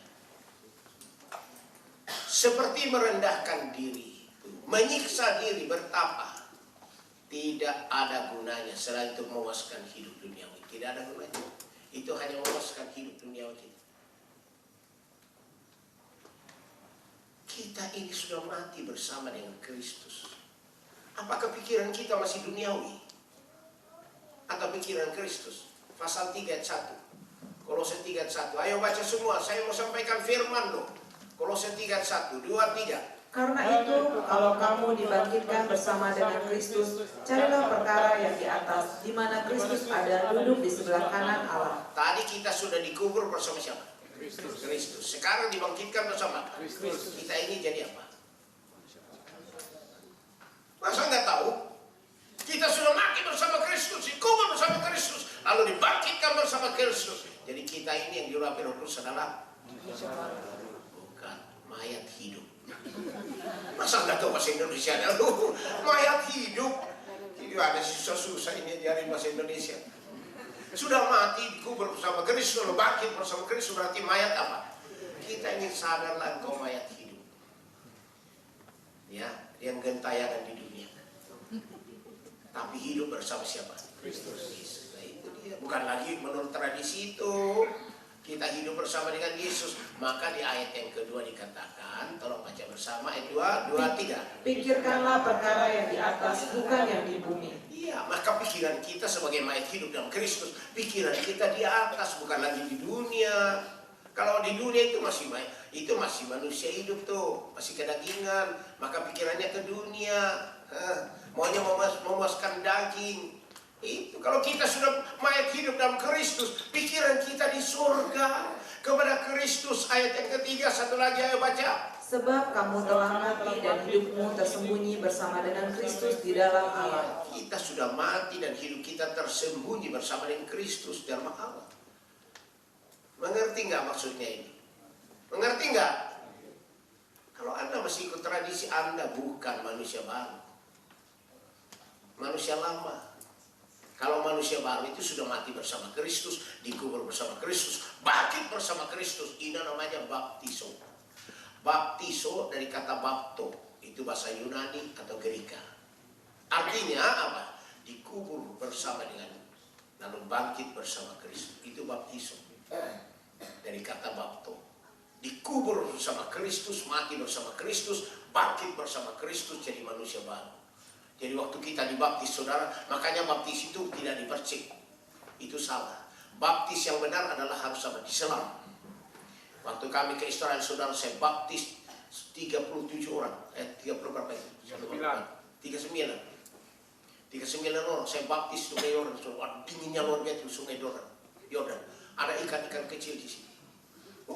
Baptis orang sudah dingin, datang lagi ikan kena di bawah. Waduh, puji Tuhan. Ya. Dingin sekali sudah. Mereka yang saya baptis saja langsung keluar. Kok masih bisa tahan? Saya bilang saya tahan karena Roh Kudus. 39 orang dibaptis. Bayangin sudah, tenggelami. Dalam nama Tuhan, dalam aku baptis engkau dalam nama Bapa, Anak, Roh Kudus, dalam nama Tuhan Yesus Kristus.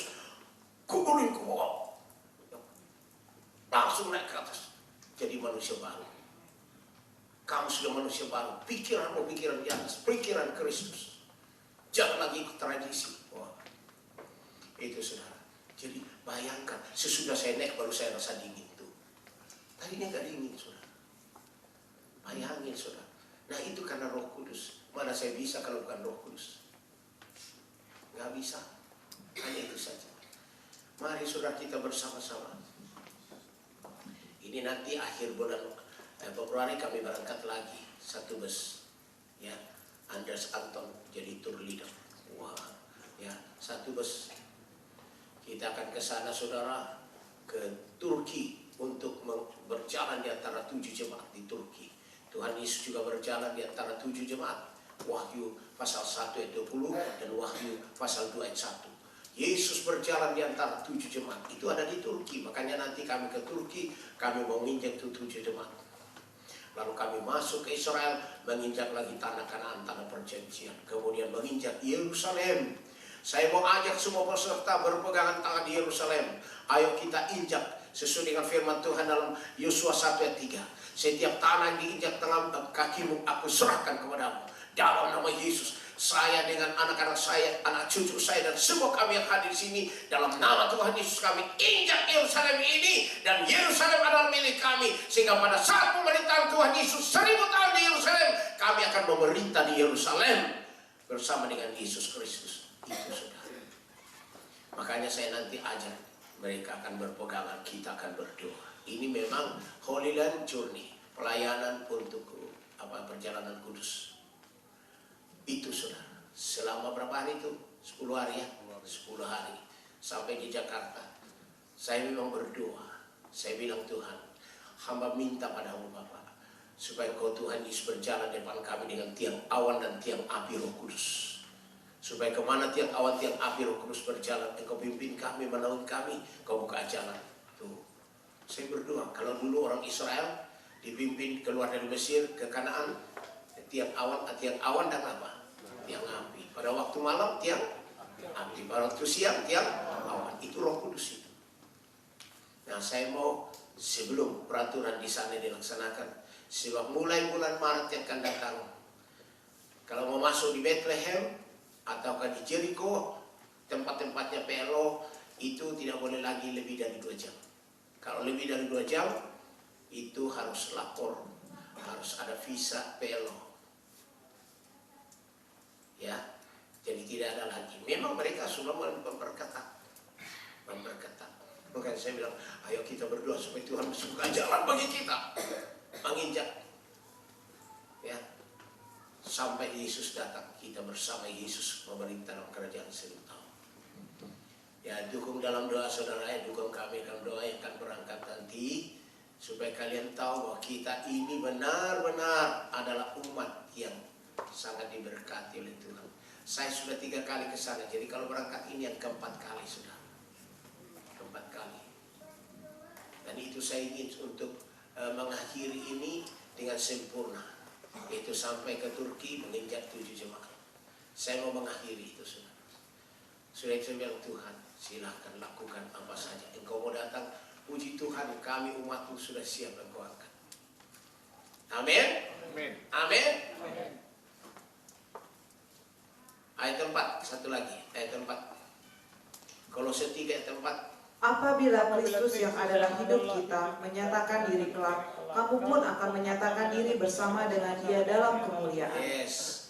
Apabila Kristus yang adalah hidup kita menyatakan diri kelak, waduh dahsyat, face to face with Jesus, muka dengan muka ketemu dengan Yesus, kamu pun akan menyatakan diri bersama-sama dengan Dia dalam kemuliaan. Waduh, kita dapat kemuliaan yang luar biasa.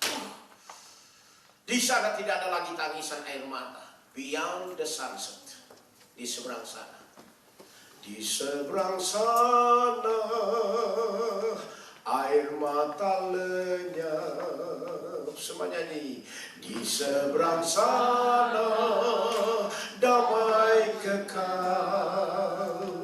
Tak ada susah di seberang sana.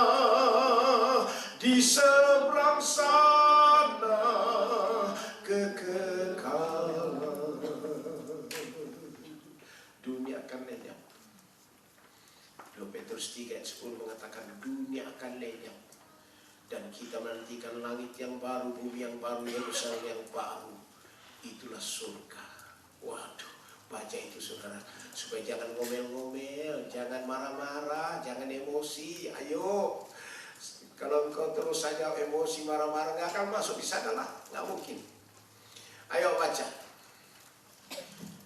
Tetapi hari Tuhan akan tiba seperti pencuri. Pada hari itu langit akan lenyap dengan gemuruh yang dahsyat, dan unsur-unsur dunia akan hangus dalam nyala api. Dan bumi dan segala yang ada di atasnya akan hilang lenyap. Itu namanya kiamat.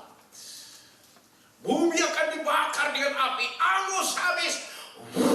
Semua ciptaan Tuhan, termasuk bumi, bulan, bintang, Mars, Jupiter, Saturnus, Uranus, Neptunus, Pluto, itu galaksi-galaksi, waduh, Milky Way, ya, Bima Sakti akan habis semua dalam gemuruh dahsyat dengan api. Habis ciptaan Tuhan.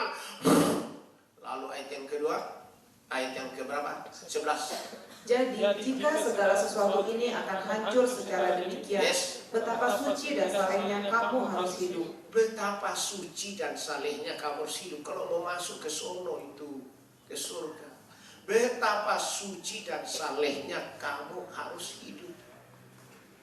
Kalau mau masuk surga, harus suci, saleh, kudus. Amin. Makanya Nabi Yeremia ditegur sama Tuhan. Terus baca lagi 12. Yaitu kamu yang menantikan dan mempercepat kedatangan hari Allah. Ya.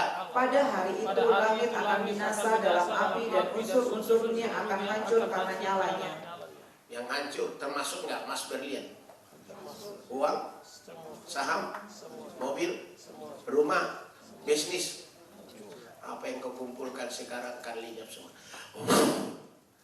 Engkau tidak dapat apa-apa di dalam kerajaan Allah. Sedangkan Tuhan Yesus katakan, kumpulkan hartamu di surga, di mana ngengat dan karat tidak bisa merusak, pencuri tidak bisa mencuri. Jangan kumpulkan hartamu di bumi, karena di bumi ngengat dan karat bisa merusak, pencuri dapat mencurinya. Dengarkan, saya mau ingatkan kalian, jangan habis waktu, tenaga, kekuatan, kemampuanmu hanya untuk perkara dunia. Kerja untuk duit, duit untuk makan, makan untuk hidup, hidup untuk kerja, kerja untuk duit, duit untuk makan, makan untuk hidup, hidup kerja, kerja untuk duit. Terus saja mutar-mutar begini, lama-lama puyeng, ya darah tinggi, kolesterol, sakit jantung, kemudian pindah rumah. Pindah rumah ukuran 2x1. Kau tidak mau apa-apa? Tidak. Kenapa sih hatimu kok melekat kepada dunia ini? Malas datang ibadah, malas melayani. Saya terus tanya, dari tahun 69 saya diurapi Roh Kudus di Bandung. Sampai sekarang saya melayani keliling Indonesia, mulai dari Aceh sampai ke timur. Melayani ke luar negeri, di Eropa, Amerika, Australia, New Zealand. Tapi saya itu masih merasa Tuhan kurang. Masih merasa kurang. Saya heran melihat kalian kok santai-santai aja. Kayaknya tidak ada beban. Sedangkan Yesus katakan, pergi kamu beritakan Injil sampai ke ujung bumi. Ketahuilah aku menyertai kamu sampai ke sudahan alam. Matius 28. Kenapa sama kita kok diam aja? Kayaknya santai-santai aja. Masa mau masuk surga dengan begini? Saya terus terang ngomong kepada kalian, saya tidak punya motivasi apapun kecuali saudara harus hidup suci, kudus, saleh, taat firman, engkau pasti masuk surga. Dengar ya, saya tidak mau maksa kalian, tidak, saya tidak maksa. Kalau saya tegur, kalau salah saya tegur, saya kasih tahu. Supaya kalian hidup dalam roh, dipimpin oleh Roh Kudus. Jangan sampai kita ini tidak masuk surga. Terus ayat yang berikut, ayat 13. Tetapi sesuai dengan janjinya, kita menantikan langit yang baru dan bumi yang baru, di mana terdapat kebenaran. Kita menantikan langit yang baru, bumi yang baru, Yerusalem baru, semua baru, laut yang baru, semua serba baru. Itu namanya surga. Itu kekal sampai selama-lama umur kita di dunia ini. Kalaupun saudara bisa 100 tahun, itu baru 1/10 hari Allah. Satu hari Allah berapa tahun bagi manusia? 1000 tahun. Jadi kalau ada orang umurnya 100 tahun, itu baru 1/10 hari Allah. Tapi kalau engkau bisa masuk dalam langit yang baru, bumi yang baru, yang baru, semua baru, itu sampai selama-lama, forever and never, sampai selama-lamanya. Tolong saudara perhatikan. Masihkah engkau mau sih memelihara itu sehingga engkau tidak masuk ke surga? Hai orang kaya yang bodoh. Kamu sudah senang-senang di dunia pada saat kamu kaya. Lazarus menderita. Sekarang Lazarus dimuliakan di sini dan engkau menderita di dalam lautan api dan neraka itu. Lukas 16 mengatakan. Hati-hati saudara. Hanya 2 tempat. Kalau bukan surga apa? Neraka. Dua-duanya apa? Dua-duanya apa? Kekal selama-lamanya. Masuk surga, kekal dalam kenikmatan, kebahagiaan luar biasa sampai selama-lamanya. Masuk neraka, lautan api dan belerang, siksaan yang dahsyat sampai selama-lama, tidak bisa keluar lagi di situ. Dengarkan ini saudara, saya mohon saudara perhatikan ini. Hidup kita bukan untuk dunia ini, hidup kita untuk kekekalan, untuk surga. Makanya saudara saya adalah sudah mati bersama Kristus, dikubur bersama Kristus, dan kita bangkit bersama Kristus. Jadi manusia baru, mayat hidup bersama dengan Kristus. Pikirkan perkara di atas, di mana Kristus ada duduk sebelah Allah kanan Bapa. Jangan lagi di dunia. Tolong saudara, hidup kita ini sudah mati bersama Kristus, kubur bersama Kristus, kita sudah baptis, kita bangkit bersama Kristus. Sekarang jadi manusia baru kita ini. Masa masih terikat oleh tradisi? Aduh, kamu ini masih terikat oleh roh dunia ini. Makanya Tuhan marah kepada Nabi Yeremia karena mengeluarkan kata-kata yang tidak baik. Tolong kita kembali ke ayat firman Tuhan tadi di dalam Yeremia pasal yang ke-15 ayat 17. Dia katakan begini, ya. Yeremia 15 ayat 17, 2-3. Tidak pernah aku duduk beria-ria dalam pertemuan orang-orang yang bersendau gurau. Karena tekanan tanganmu aku duduk sendirian, sebab engkau telah memenuhi aku dengan geram. Yeremia bilang, saya tidak pernah duduk beria-ria pesta pora dalam pertemuan orang-orang yang bersendau gurau. Senang-senang di situ. Saya tidak pernah melihat namanya apa itu, stand up comedy. Saya tidak melihat tuh stand up comedy, bikin lucu-lucu. Itu namanya senyum kehancuran. Sebetulnya yang nonton itu adalah hancur hatinya karena masalah ekonomi, masalah keluarga. Datang di stand up comedy, ketawa, itu senyum kehancuran. Nanti pulang ke rumah hancur lagi. Nyanyi lagi, patah hatiku jadinya merana setiap masa. Kasihan. Saya mohon jangan ditipu oleh dunia ini. Itu kata Nabi Yeremia. Karena tekanan tanganmu, aku duduk sendirian, sebab engkau telah memenuhi aku dengan geram. Keluhan Nabi Yeremia. Mulai dia menyalahkan Tuhan. Ayat 18, baca. Mengapakah penderitaanku tidak berkesudahan dan lukaku sangat payah sukar disembuhkan? Ya. Sungguh engkau seperti sungai yang curang bagiku, air yang tidak dapat dipercayai. Coba lihat jeritan Yeremia dalam tekanan yang dahsyat ini. Ternyata keluar kata-kata asbun. Mengapakah penderitaanku tidak berkesudahan? Kau tidak selesai mana masalah ini? Bertubi-tubi datang terus. Dan lukaku sangat payah, sukar disembuhkan. Sungguh engkau seperti sungai curang bagiku, air yang tidak dapat dipercayai. Ini kata-kata yang tidak berkenan kepada Tuhan yang keluar dari mulutnya Nabi Yeremia. Karena sudah tidak tahan masalah penderitaan, tantangan itu. Tidak tahan dia. Keluar kata-kata asbun. Apakah Tuhan katakan, benar Yeremia, kamu hebat, kamu jujur, tulus? No. Ya, apa Tuhan begitu? Silakan baca ayat selanjutnya. Karena itu beginilah jawab Tuhan. Jawab siapa? Tuhan kepada siapa? Yeremia. Ayo.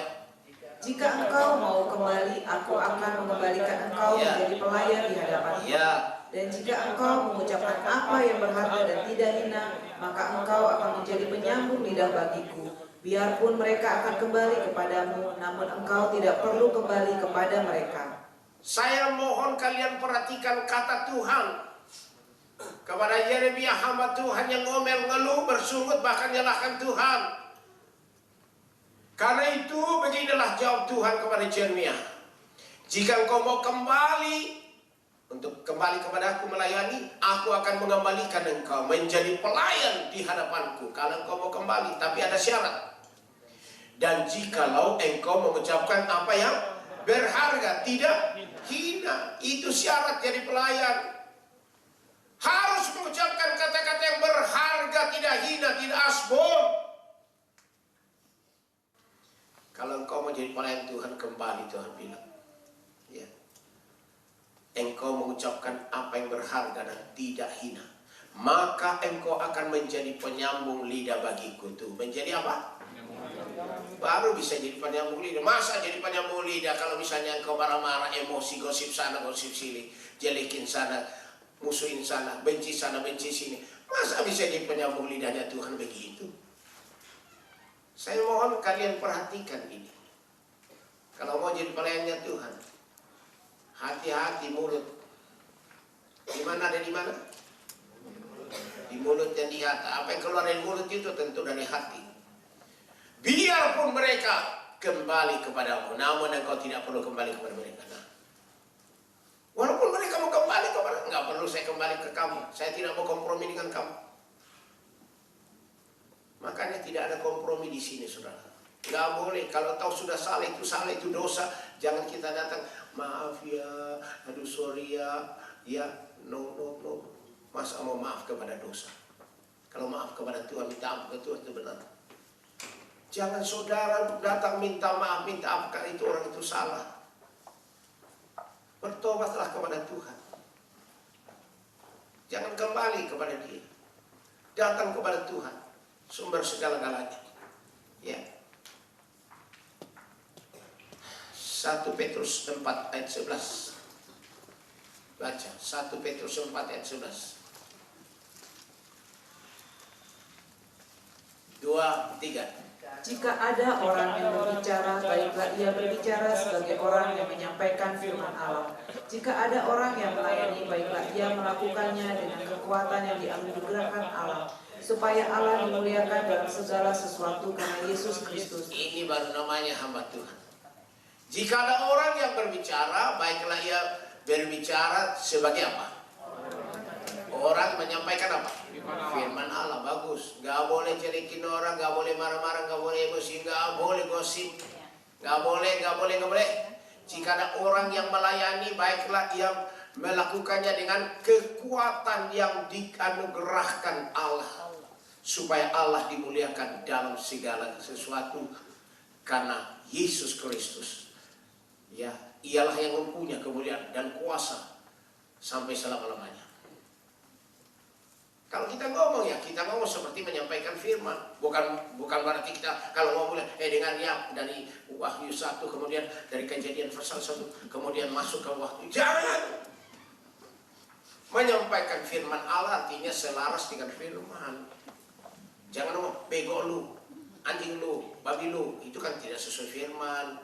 Kalau kita bilang, Tuhan mengasihi engkau sahabat yang baik, Tuhan memberkati engkau, itu sesuai firman. Amin. Jadi jangan bilang, waduh gimana saya mau sampaikan firman Tuhan dari Kejadian sampai dengan Wahyu. Sampaikan selaras dengan firman Tuhan. Tentu dengan kasih. Amin. Itu dia. Ya, kita selesaikan di dalam Yeremia pasal 15 tadi. Ya.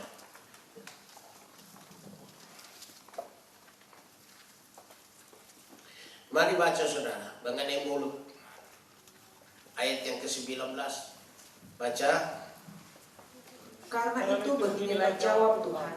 Jika engkau mau kembali, aku akan mengembalikan engkau menjadi pelayan di hadapanku. Dan jika engkau mengucapkan apa yang berharga dan tidak hina, maka engkau akan menjadi penyambung lidah bagiku. Yes. Biarpun mereka akan kembali kepadamu, namun engkau tidak perlu kembali kepada mereka. Iya. Hati-hati dengan mulut, hati-hati dengan lidah. Kita baca ayat terakhir. Matius 12 ayat 34. Matius 12 ayat 34. Kita akhiri di sini. Ya. 2, 3. Hai kamu keturunan ular beludak, bagaimanakah kamu dapat mengucapkan hal-hal yang baik sedangkan kamu sendiri jahat? Karena yang diucapkan mulut meluap dari hati. Yang diucapkan mulut dari mana itu? Hati. Tolong, hati kita dapat dilihat dari ucapan kita. Jangan munafik. Yesus katakan kepada orang Farisi ahli Taurat, hai orang Farisi ahli Taurat, kamu munafik.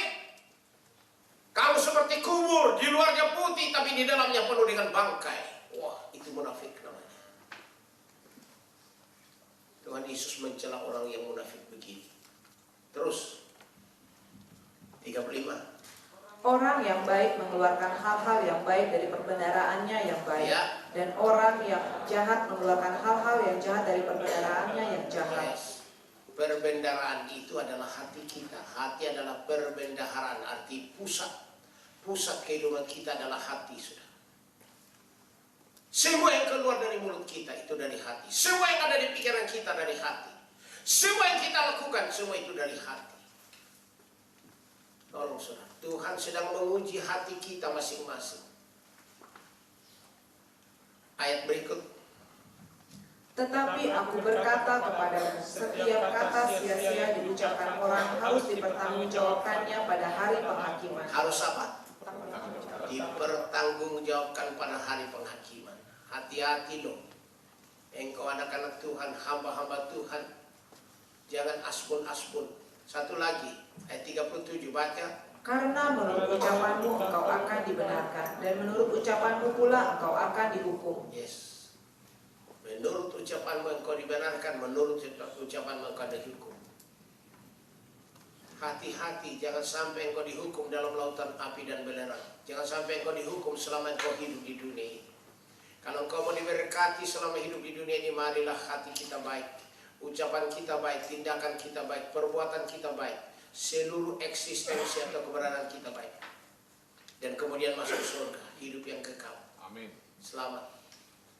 Pada saat penghakiman kita lulus, kita pasti lulus dan lolos. Amin. Amin. Amin. Amin. Mari saudara, kita benar-benar mendengar firman Tuhan ini, simpan dalam hati, dan pertolongan Roh Kudus kita menjadi pelaku firman. Maka kita harus terus minta diurapi Roh Kudus. Mari kita berdoa semua. Semua berdoa.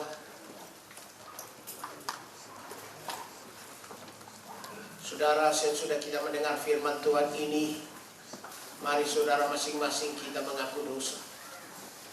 Saudara jangan masa bodoh. Sadarlah dan bertobatlah supaya dosamu dihapuskan, agar Tuhan mendatangkan kelegaan bagimu. Silahkan saudara masing-masing buka mulut dan mulai mengaku dosa kepada Tuhan Yesus. Semua mengaku dosa.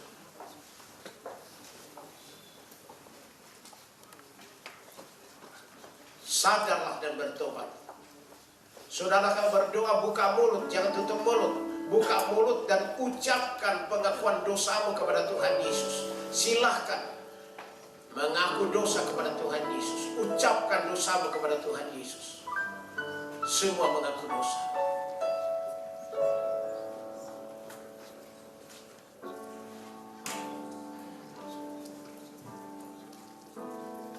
Haleluya.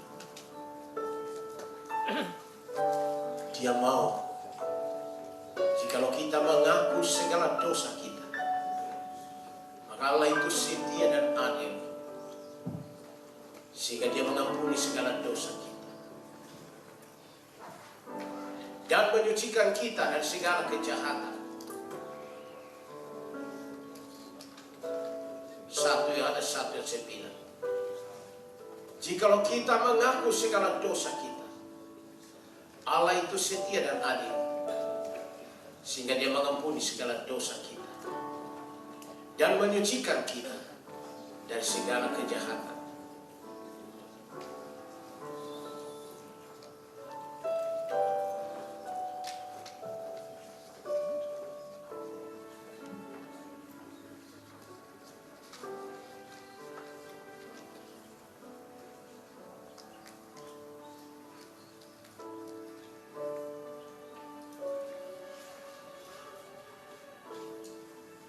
Marilah baiklah kita berperkara firman Tuhan. Sekalipun dosamu merah seperti kirmisi, akan menjadi putih seperti salju. Amin. Sekalipun berwarna merah seperti kain kesumba, akan menjadi putih seperti bulu domba. Amin. Tuhan mau mengampuni, bahkan menyucikan hati kita seperti salju, seperti bulu domba. Kalau kita sadar, sesudah mendengar firman Tuhan, kita sadar. Semua mengaku dosa.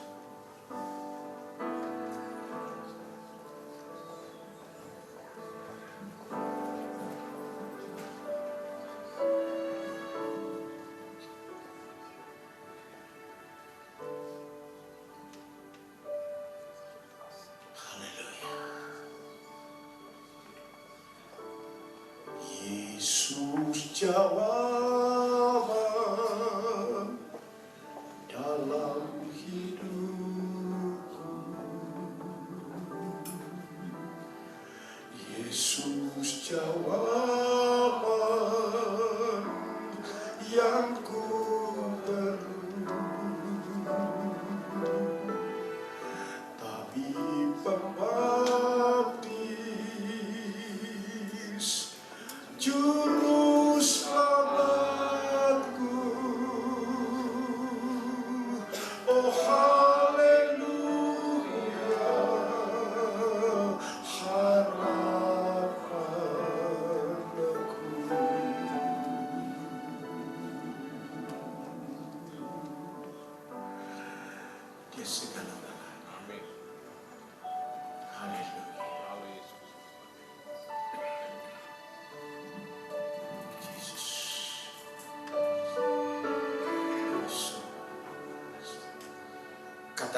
kepada Tuhan Yesus. Tuhan Yesus Kristus, Tuhan Yesus Kristus, saya yakin saya yakin sesuai firman, sesuai firman-Mu, Engkau sudah mengampuni Engkau sudah mengampuni semua salah dan dosa, semua salah dan dosa. bahkan Bahkan Engkau sudah membasuh Engkau sudah membasuh segala dosa, segala dosa, kesalahan, kejahatan kejahatan saya oleh darah Tuhan Yesus. Yesus. Lebih putih dari salju, Putih dari salju, lebih putih dari lebih udara. putih dari bulu. Sekarang Sekarang kami datang kepada kami datang kepada sehati sehati dalam nama Tuhan Yesus. Yesus Kristus. Kami haus, Haus kami rindu sekali menerima urapan Roh Kudus yang terbesar, yang tidak terbatas dalam kebaktian. Kami minta pada Tuhan Yesus, curahkanlah Roh Kudus turun ke atas kami bagaikan tiupan angin yang sangat kencang, bagaikan lidah-lidah api hinggap di atas kami, membaptis kami, memenuhi kami, mengurapi kami, membebaskan kami, melepaskan kami, memerdekakan kami, menyembuhkan kami, mengubah hidup kami menjadi manusia lain, berhasil menjadi saksi Kristus, hidup dalam mujizat sekarang ini sampai Tuhan sudah datang dalam nama Tuhan Yesus. Haleluya, haleluya, haleluya. Mari saudara, jangan berbicara satu dengan yang lain. Saudara berdiri masing-masing di tempatmu, angkat kedua tanganmu kepada Tuhan Yesus.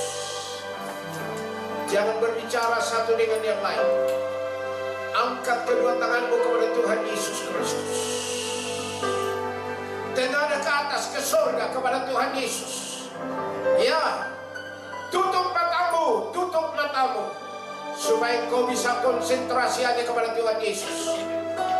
Ya, jangan bercabang hatimu, pusatkan hati pikiranmu kepada Tuhan Yesus Kristus. Ya, bukalah hatimu selebar-lebarnya.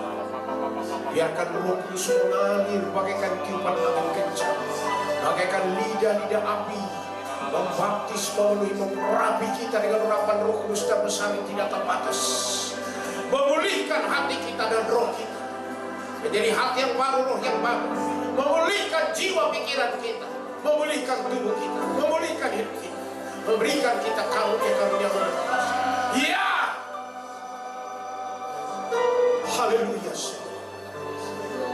Haleluya.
hidupku, ku berserah penuh.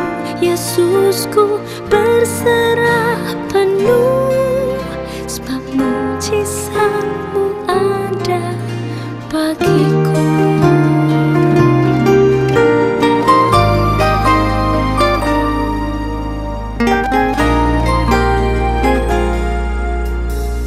Tiada hal yang mustahil di hadapan-Mu Tuhan, tiada yang sukar di mata-Mu.